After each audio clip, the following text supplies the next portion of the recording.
Hello, and welcome back to the Be a Better You podcast. I am your host and coach, Allison K.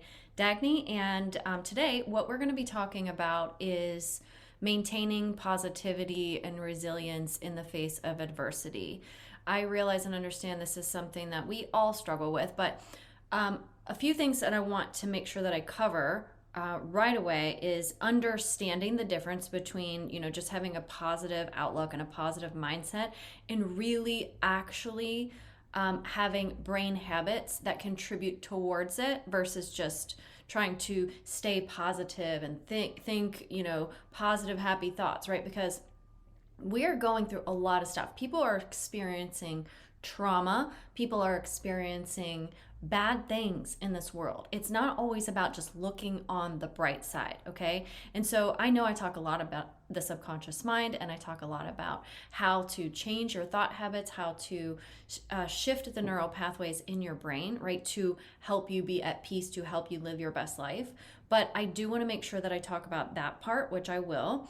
And then we're going to talk about, the different challenges to maintain this in your life and different strategies to help you cultivate more positivity in a real lasting type of way, not just sort of, putting a layer of sugar over top of everything. No, we're going to actually change how you feel on a deep and basic level, as well as how we can build resilience in the face of adversity, because the reality is we're going to face it. We're going to experience challenges and bad things are going to happen. So it's not just always about rainbows and sunshine. So if you are someone who feels like it's difficult to maintain positivity, or you find all these things are happening, so it's really impossible to just be happy or experience things on a positive level, then this episode is going to be for you. So, first and foremost, let's really dive into, understanding what it means to be positive and maintain a positive attitude and resilience during challenges. And this is important because, again, I don't want people thinking that it's just all about like, oh, positive thinking and you just have to be positive, right? Because we hear that a lot. You see it on social media. People are telling you just to be positive. And the work that I do is not rooted in that. It is rooted in something much more profound and impactful, which is the subconscious mind, which is based in science. So the actual definition of positivity is the practice of being or tendency to be positive or optimistic in your attitude, okay? That's the actual definition of positivity. Resilience is different, and resilience is the capacity to withstand or recover from difficulties and, when bad things are happening. So these are two different things, right? The ability or the capacity to recover quickly is resilience, where positivity is actually your attitude towards things. Now, I think most people would agree that being on the positive side versus the negative side is better, and that resilience is also a good thing, because in the face of challenges, we want to be able to overcome, bounce back, and recover from things that happen to us in this world, which are going to be inevitable, right? So, I think most people would probably agree that those two things together are good traits to have. And if you're really good at those things, your life will probably, in general, be much easier. So even though bad things are happening, because you have these skills to be able to bounce back, and you have the attitude of positivity. So the reason that it's so important to cultivate these traits in your life, if you don't already have these skills, is because simply it's going to make life easier for you. It's going to make things run more smoothly, and it's going to make you feel more in control of your life, even when things are happening outside of you, are out of your control. So I really want to share some examples of how this can impact your life and it can impact your health, your mental health, your relationships, your career.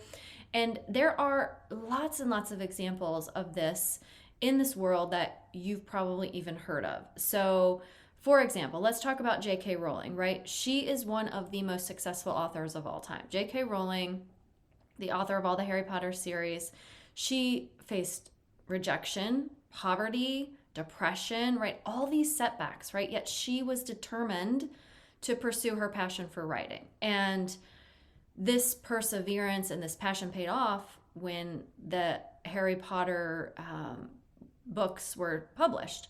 Today, this series has sold over 500 million copies worldwide and has really inspired a lot of people to become readers, which is amazing, right? It was this like ripple effect that not only did she do something for herself, but it impacted the world.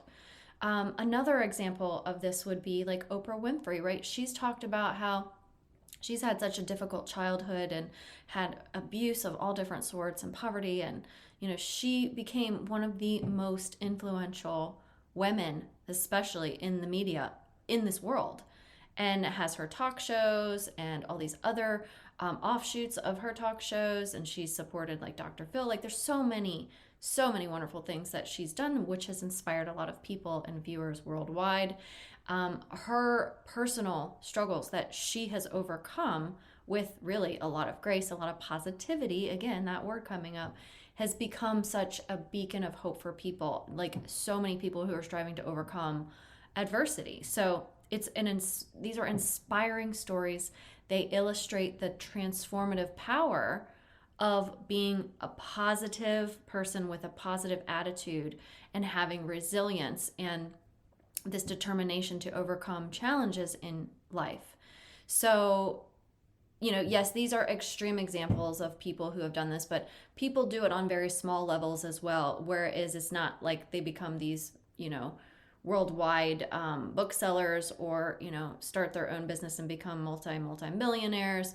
But there are lots and lots of people who employ these same skills every day, just like you and me, who are able to experience life on such a happier, wonderful, peaceful level. So I'll share an example of one of my clients. So this client had come to me after reading my book. She had experienced abuse in a relationship. She had actually lost a child. And she was really, really struggling with a lot of the things that were kind of leftover programs that were keeping her from being happy, keeping her from enjoying her life, right? She lived alone at this point in her life and was getting, close to retirement age. And life just seemed really sad and lonely and bleak for her. And so when she came to me, she was really looking for that support and help. And I think she probably would have, and she probably would say this, that she would have said she was a pretty positive person. She had religion in her life and was very connected with her God and all of these things. And I think she probably would have said, yeah, I'm a pretty positive person. But the difference here is that it's not just, her being able to be positive and bounce back after abuse and after the loss of a child and other things that have happened in her life, but the fact that she, after working with me, was able to change these things like on a permanent level, where it's not just, oh, I just need to be positive. Because what happens when you just try to be positive is you're just masking your emotions. You're just covering up how you truly feel. Now, if you don't want to be feeling how you're feeling, like if you're sad or you're lonely, depressed, angry, right? If you don't want to be feeling those feelings, thinking positively is not going to change that. That's an act of the conscious mind. That's only running 5% of the show. And most people think, oh, just think positive, and oh, things could be worse, and oh, you didn't have it as bad as that person, right? Or oh, you experienced this, but they experienced that, so you should be happy, right? That is absolutely not going to change how you feel, right? And oftentimes it can make you feel worse, because then you feel guilty for feeling the way that you feel because other people have a worse experience than you, because we're comparing ourselves to other people's experiences. So for instance, in my client, what she was able to do was she was able to shift her actual brain. She was able to change the neuropathways in her mind to create this new normal for her, where she actually is happier. She actually isn't feeling lonely. She actually is feeling motivated and excited about life. And the reason that happened wasn't just because of, And this is the same for J.K. Rowling. This is the same for Oprah Winfrey. These people have actually changed something on a neurological level in their minds. It's not just thinking, oh, well, I should just be happy with what I have, or I shouldn't complain, or things could be. No, it's because they actually have a belief system that is ingrained in the neural pathways in their brain that they changed over time, right? This is science. This isn't just going out and about and saying, oh no, I have a good life and I should be happy, and like I just need to look on the bright side and rainbows and unicorns. This is no, absolutely not. That will not work long term. Hear me again. It will not work long term. And again, like I said, it can make you feel worse and it can mask the truth. And then what's going to happen if you mask it? It's just going to come up again later. It's not going to be gone forever. It's just going to come up again later. Okay? Now, the one thing I want to explain is that when you are around people, let's say you know people who are really negative Nancy's or Debbie Downers or whatever, right? And they're always looking to complain or say something that's negative, or maybe they're always talking about their situation, how horrible it is. The reason why they're doing that isn't because they want to be a negative person. It's not because they're trying to drag people down. It's not because they're just inherently bad people or anything like that. Any behavior that anyone has is rooted in the subconscious mind. So those people, and maybe you're raising your hand and you're like, oh, maybe I'm a little bit like that, or maybe I'm a little bit more negative than I wish I was. And that's not abnormal at all. That's actually just how your brain has been wired over time.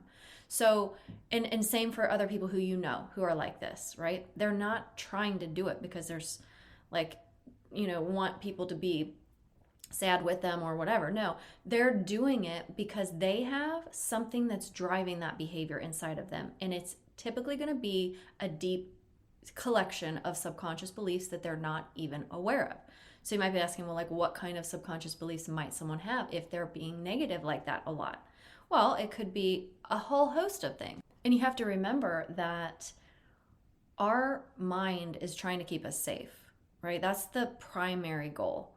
So if someone is complaining a lot or being really negative about, let's say, you were going to plan a party and they're like, oh, I really don't think that's a good idea, and it's probably going to turn out bad. No one's going to come.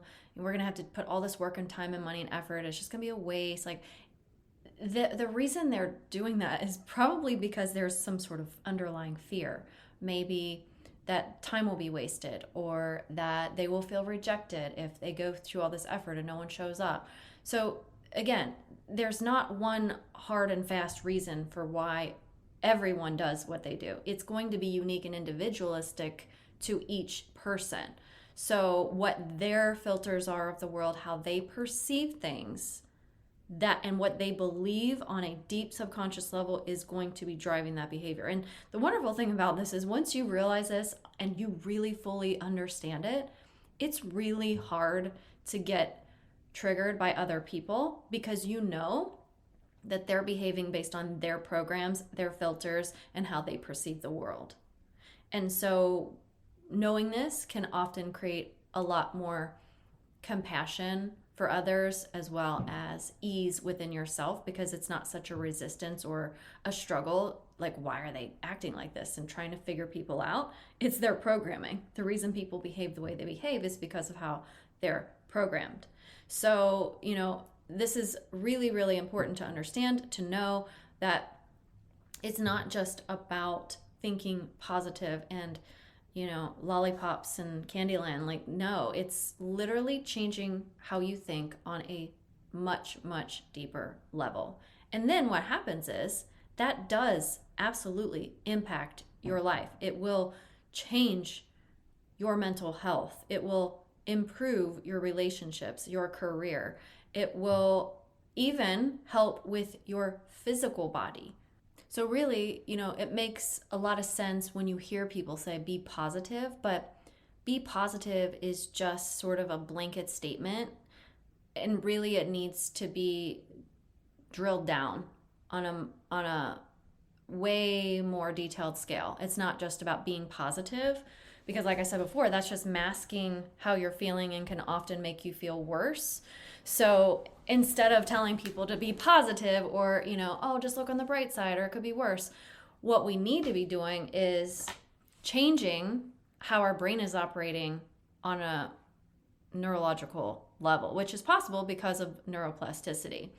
So let's talk about some challenges. Let's talk about some of the things that could be challenges or obstacles that would keep you from being able to be positive or resilient. And some of these things could be negative self-talk. And this could just be a pattern, right? This could just be a habit, right? If you are in the habit of shutting your bedroom door every night when you go to bed, right? That is a habit. You have created this habit and you do it every single night.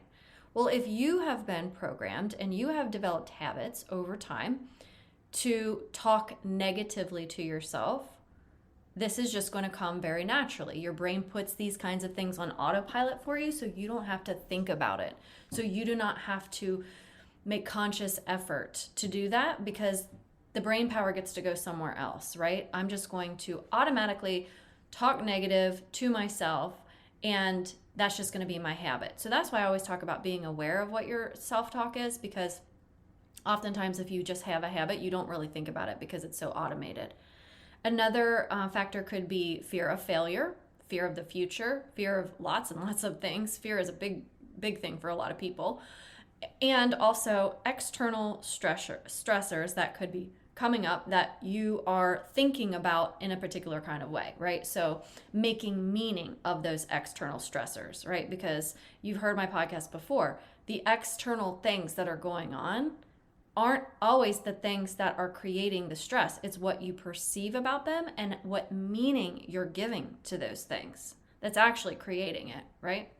So let me share some specific examples of this. I'm going to give you two hypothetical stories that really illustrate the contrast between someone who's struggling with negativity and someone who embraces positivity on a deep level, okay?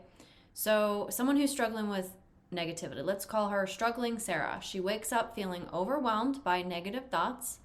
She goes about her day. Her mind is just racing. It's filled with self-doubt, fear of failure. Every little tiny setback feels like really a confirmation of whatever she's been fearing that's been leading to this downward spiral of negativity.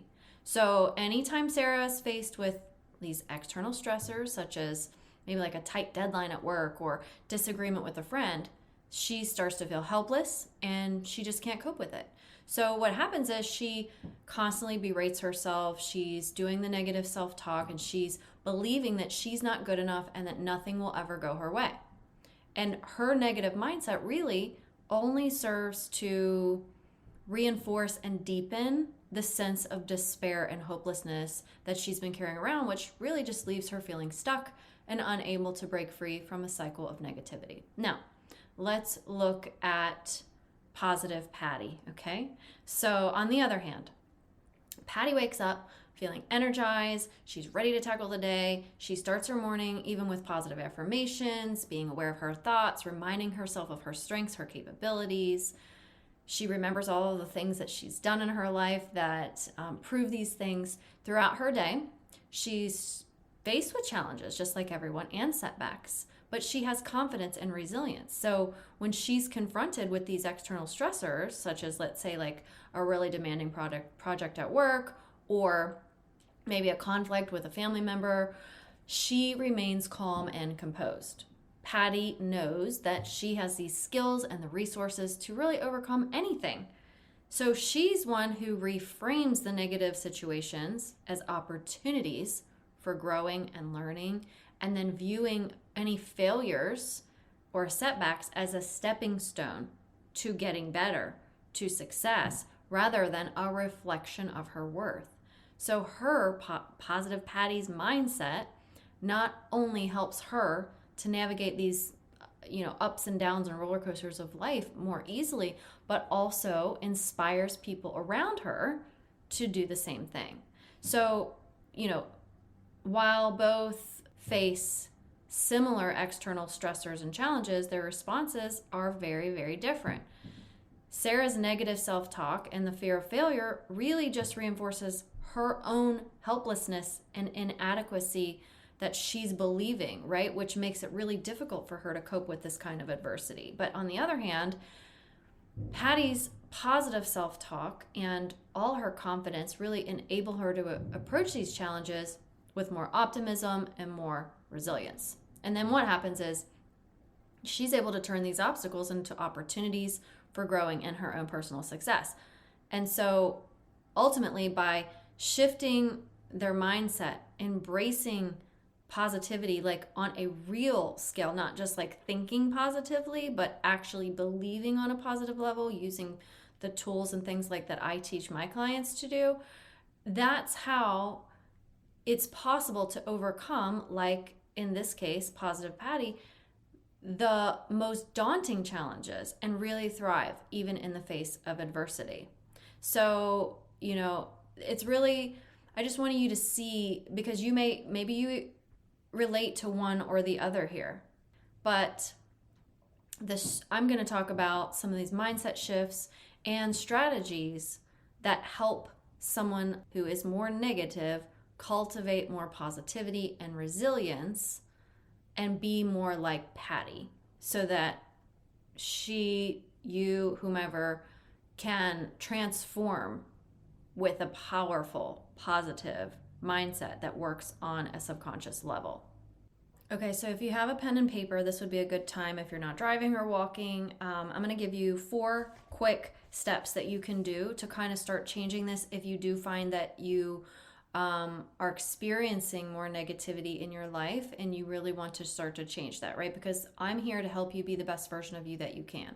So this 4-step process here that I use and have used can really help you in a quick way. So it's not just, yes, you'll work on it, but these are kind of quick wins here for you in the moment that you can do in practice. So number 1 is, if you're feeling the urge or the desire to reply to someone or to be grumpy about something or to just feel kind of negative or whatever, right? Number 1, just acknowledge it, right?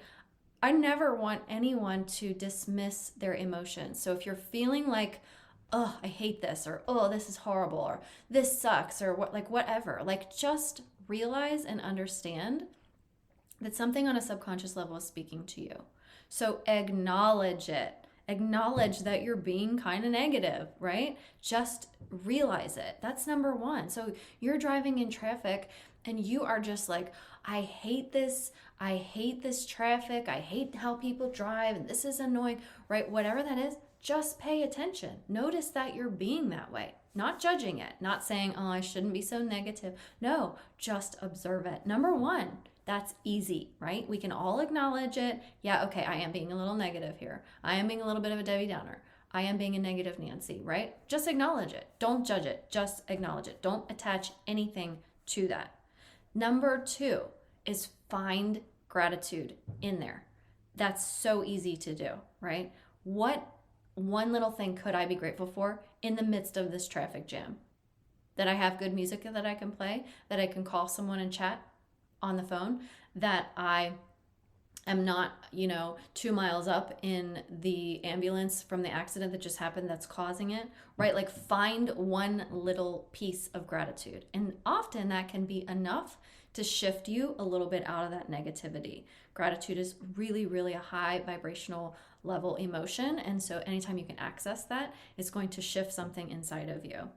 The other step 3 is to look for opportunities to learn. Okay, so you start by acknowledging the negativity, you experience some level of gratitude, and then find a learning opportunity. If you can find an opportunity to learn something from this, even in the slightest way, it will help you shift from this negativity. Okay, and if you can practice doing this continually, I promise you'll start to think of things more positively in general terms, but it's actually not just thinking positive, you're changing parts of your brain. So what could you learn from this, this situation?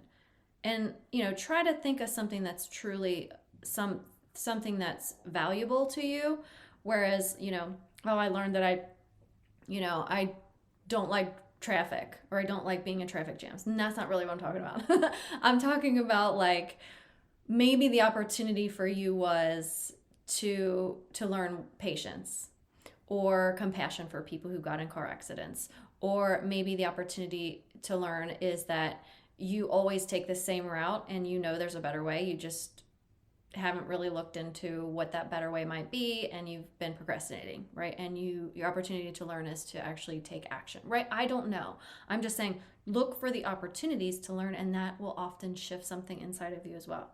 Then what you want to do is go back to the negativity and reframe that negativity. Okay, so you've already started to shift a little bit out of it using number 1, 2, and 3, but then number 4 is you're reframing that negative thought, right? So initially we were saying things like, oh, I hate this is horrible, I can't stand this, right? This is so frustrating, annoying, or whatever, right? Maybe at some point start to reframe that. Now, something that I do and I work with my clients on is tapping using the emotional freedom technique. If you've ever done it, it's extremely powerful. And this can often help you bring up subconscious beliefs. So this is, you're not going to be tapping, obviously, in your middle of traffic, but you can do this kind of thing with tapping as well. So what I'm talking about here is like when you're in the moment and you literally just want to shift out of negativity, is acknowledging it, being gratitude for something, and then find an opportunity to learn and then reframe it, right? So this is so horrible, right? Maybe that deserves a reframe, right? What about this isn't so horrible? And you've already got it. You've already got, well, I have my mom on speed dial. I can just call her to kill some time. Or, I realize this is a really good opportunity when my car is literally at a standstill. I can put my grocery list together, or whatever, right? Just reframing it in a different way can often shift. So what you want to do is practice doing this process whenever you feel negative, right? And again, we're not trying to take away your anger, take away your emotions or your sadness. You want to acknowledge those things and feel them. But if you're wanting to change yourself permanently, it has to start on a subconscious level. It's not just going to be like talking yourself out of being angry or talking yourself out of being sad or lonely, right? It's not going to happen like that. Think of your neural pathways in your brain like a big field of grass, and you've got to get from one side of that field to the other. And every day you walk the same way. Well, that's what happens if you think negatively. Okay, you are creating a deep groove in that field, and your brain is creating a very strong neural pathway in your mind. So it's going to always take the path of least resistance. It's going to always go down that negative road until you start to change it, until you start to look at other things and other possibilities. So if you're going in that field day in and day out, back and forth, and creating this one pathway, why would you ever go another way? That's the easiest. That's the path of least resistance for you. So what you may not have considered is there's a better way and an easier way, because the path you've been on has rocks, it has snakes, it has spider webs, it has thorn bushes, it has barriers and blocks, right? And it's not really an easy road, right? It's the quickest because that's what you're used to. But what could be better? Is there another pathway that could lead to something more beautiful? Like a amazing waterfall at the end, or a serene lake, right? I'm using this analogy because it's really how your brain works. So if you want to change the negativity into something more positive so you can feel better, right? Most people would say they don't really like feeling negative all the time. It gives us high blood pressure and, creates all kinds of other problems, physically and emotionally with other people and everything, right? So if we could change it, why would we not? And we can change it. That's the most amazing part. You absolutely can change it. These are habits. These are things that have been created over time. But just like any habit, you can change it with practice and with the right tools, right? So this little tip that I've given you is not the 4-step tool that I use in my program. Obviously, it's not tapping either, but I use a combination of these things and human design to help my clients make these shifts and get the greatest results possible. And if you're curious, you can get on my website, you can go on my Instagram, you can see all the reviews, everything that people say about this. It's transformational, it's life-changing. So if you're someone who's feeling like you want to change this aspect of yourself or get better at it, then try these things out. Try acknowledging the negativity when it comes up. Awareness is key. It's number one.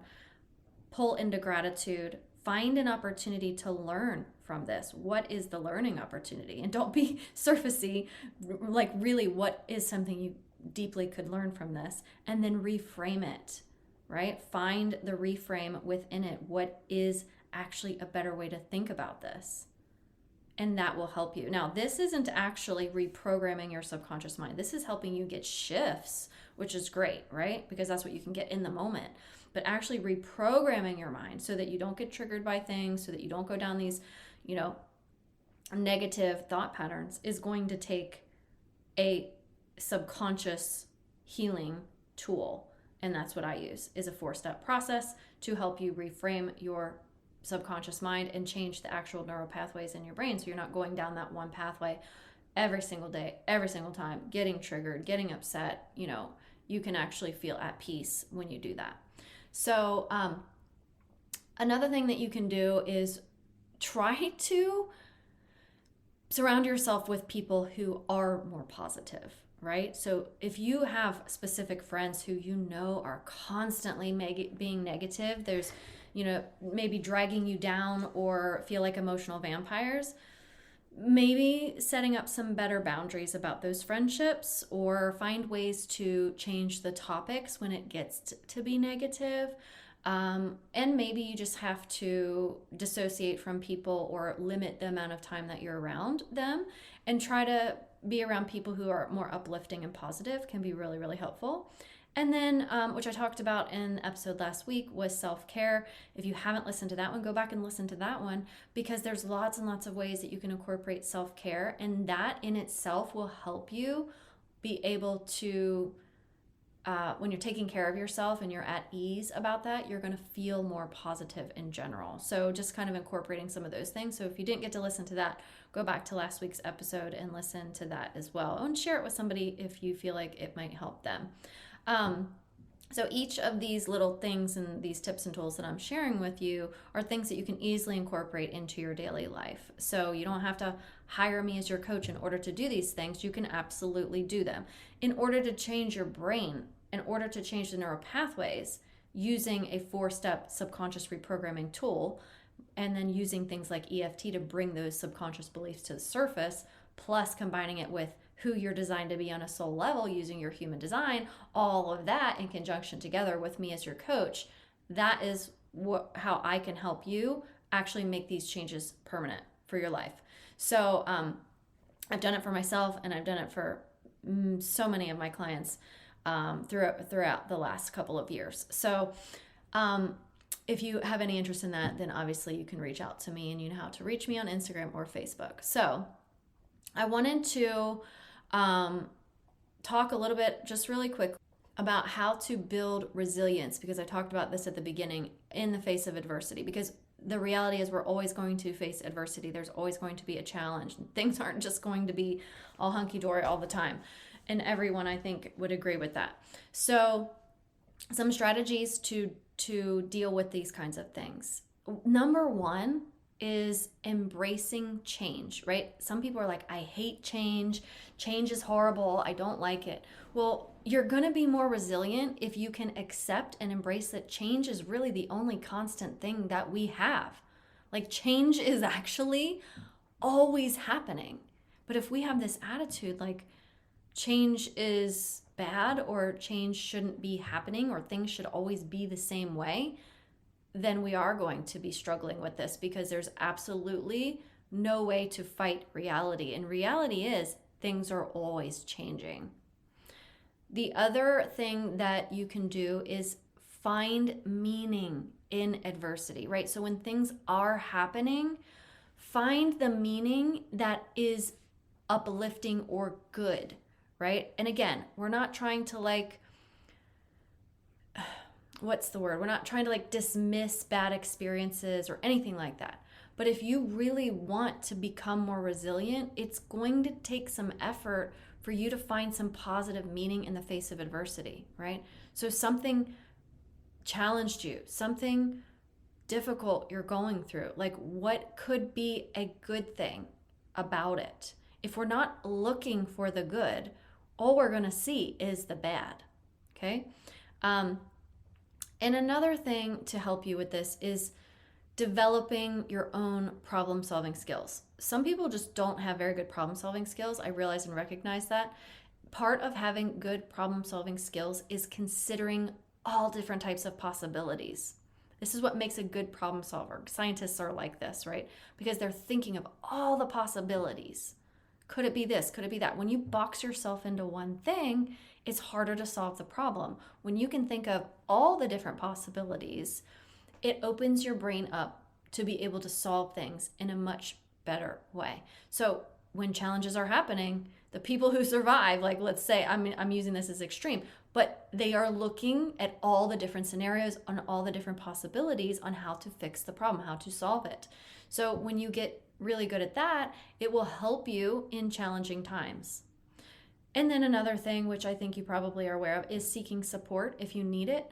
Because if you are facing a difficult time, you might need support. So you may have to challenge thoughts that I can do it all by myself and I don't need anyone to help me, and things like that, right? Because facing adversity oftentimes means people need to help you, right? There are some things obviously no one can help you with and you may have to do it on your own.